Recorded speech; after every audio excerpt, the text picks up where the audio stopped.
কাল দোল পূর্ণিমা উপলক্ষে বাড়ির ঠাকুর অথবা গোপাল যদি থাকে তাকে ঠিক এইরকমভাবে লুচি এবং মোহনভোগ তৈরি করে দিন।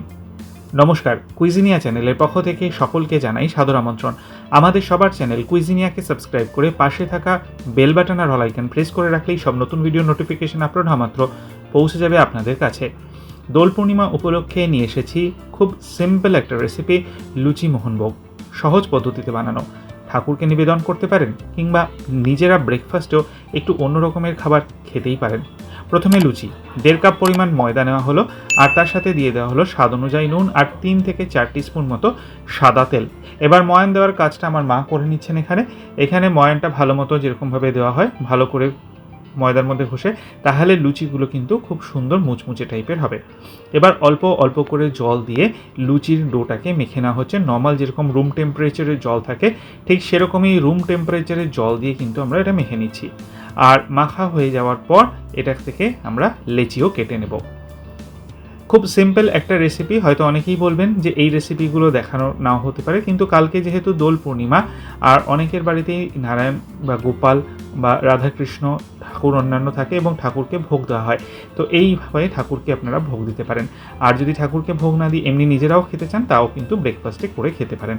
একটু অন্য ধরনের রেসিপি। 8খানা এরকম সাইজের আমরা কিন্তু লেচি কাটা হয়ে গেছে। এবার সুজিটা বানিয়ে নেব। সাদা তেল গরম করে নিয়েছি, তাতে দিয়ে দিচ্ছি 4টে ছোটো এলাচ। ছোটো এলাচগুলো আমরা ফাটিয়ে দিয়ে দিয়েছি, আর অতি অবশ্যই আমি কিন্তু এখানে যে ছালটা আছে সেটাও দিয়েছি। 100 গ্রাম বা হাফ কাপ পরিমাণ সুজি নিয়ে নিচ্ছি। সুজিটা আমি মিনিট 2 সময় নিয়ে একদম লো টু মিডিয়াম ফ্লেমে এখানে একটু হালকা ভাজা ভাজা করে নিচ্ছি।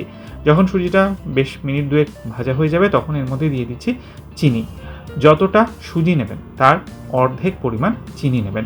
এখানে আমি সুজি নিয়েছিলাম হাফ কাপ, তো চিনি নিয়েছি 1/4 কাপ পরিমাণ। এখানে আমি চামচের হিসেবে 8 টিস্পুন মতো কিন্তু চিনি ব্যবহার করেছি। আর চিনিটা স্বাদ অনুযায়ী দেবেন। যদি আর একটু বেশি মিষ্টি খান দিতেই পারেন, একটু কম খেলে কম দেবেন, তবে সুজিতে এইটুকু মিষ্টি কিন্তু লাগে। চিনিটা দিয়ে আবারও মিনিট খানেক থেকে মিনিট 2 সময় নিয়ে একদম লো ফ্লেমে এটাকে ভাজবেন, তাহলে দেখবেন খুব সুন্দর একটা টেক্সচার আসে সুজিতে। এবার জল দিয়ে দিন পরিমাণ মতো। 2 কাপের কাছাকাছি জল কিন্তু আমি এখানে দিয়েছি, পরেও কিন্তু আমি একটু জল অ্যাড করেছিলাম। জলটা দিয়ে ফাটাফাট সঙ্গে সঙ্গে এটাকে মিশিয়ে নিন। চাইলে আপনারা এর মধ্যে কাজু কিশমিশ দিতে পারেন, গুঁড়ো দুধ দিতে পারেন। আমি কিন্তু একদম সিম্পল রাখার চেষ্টা করেছি, আর এইভাবে বানিয়ে একদিন দেখবেন এটাও কিন্তু খেতে অসাধারণ লাগে। লাস্টে একটা জিনিস আমি দিচ্ছি, সেটাতে কিন্তু এর টেক্সচারটা স্বাদটা খুব ভালো আসে। ঠিক এরকমভাবে এটাকে ফুটিয়ে নেব। সুজিটা সিদ্ধ হবে মানে জাল দেওয়ার মতো করে মোটামুটিভাবে 5 থেকে 6 মিনিট মিডিয়াম ফ্লেমে আমার টাইম লেগেছে। ক্রমাগত এটা নিচ থেকে নাড়িয়ে যেতে হবে যাতে তলাটা না লেগে যায়। ঠিক এরকমভাবে সুজিটা যখন হয়ে আসবে, একদম নামাবার আগের পর্যায়ে দিয়ে দিন এখানে ঘি, হাফ টিস্পুন পরিমাণ ঘি। ঘিয়ের গন্ধটা থাকবে শেষ পর্যন্ত, যদি শেষে একদম লাস্টে গিয়ে ঘিটাকে অ্যাড করেন। ঘিটাকে অ্যাড করে ফাটাফাট গ্যাসের ফ্লেমটা অফ করে দিয়ে মিশিয়ে নিন ঘিটা, তাহলে কিন্তু সুজি একদম তৈরি হয়ে গেল। এবার লুচিটা ভেজে নেওয়ার পালা। লুচিটা বেলে নেওয়া হচ্ছে, যেরকম নর্মাল লুচি বেলা হয় এটাতে। আর তারপর সাদা তেল গরম করে তেলটার মধ্যে লুচিটা দিয়ে দেওয়া হবে, আর একদম ফুলকো ফুলকো করে খুব সুন্দর করে দেখবেন ঠিক এরকমভাবে মাখলে কিন্তু একদম ফুলকো ফুলকো করে প্রত্যেকটা লুচি ফুলে উঠবে, আর ঠাকুরও পেয়ে খুব খুশি হবে। ঠিক সাদা তেল গরম করা হয়ে গেছে, তেলটা গরম হয়ে গেলে এখানে একটা একটা করে আমরা ছেড়ে দিচ্ছি, আর একটু অপেক্ষা করলেই দেখবেন আস্তে আস্তে খুব সুন্দর করে কিন্তু এগুলো ফুলে যাচ্ছে।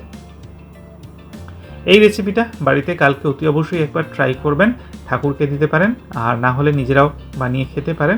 একটু অন্য ধরনের ব্রেকফাস্ট খেতে কিন্তু খুব ভালো লাগে। দেখুন কি সুন্দর একদম ফুলকো হয়ে ফুলে গেল লুচিটা। ঠিক এরকমভাবে প্রত্যেকটা লুচি আমরা ভেজে নিয়েছি, এবং প্রত্যেকটা লুচি কিন্তু এরকমভাবে যদি মাখা হয় তাহলে সুন্দর করে এরকম ফুলে যায়। হয়ে গেল রেসিপিটা। লুচি আর মোহনভোগ বা সুজি খাওয়ার জন্য একদম রেডি। বাড়িতে অতি অবশ্যই ট্রাই করে কমেন্টে জানান কেমন লাগলো। ভালো যদি লেগে থাকে বরাবরের মতো একটা লাইক এবং প্রচুর প্রচুর শেয়ার করতে ভুলবেন না যেন। যারা এখনও চ্যানেল কুইজিনিয়াকে সাবস্ক্রাইব করেননি, অনুরোধ করবো চ্যানেলটাকে সাবস্ক্রাইব করে এই পরিবারের সদস্য হয়ে যাওয়ার জন্য। লাইফ ইজ প্রেশাস, গল্পের শিখালিকাল চ্যানেল দুটিকে সাবস্ক্রাইব করতে আজকের ভিডিও ডেসক্রিপশন বক্সে লিঙ্কটা প্লিজ চেক করে নেবেন। সবাই ভালো থাকবেন, সুস্থ থাকবেন। দেখা হবে পরের রেসিপি নিয়ে। আজ এ পর্যন্তই, নমস্কার।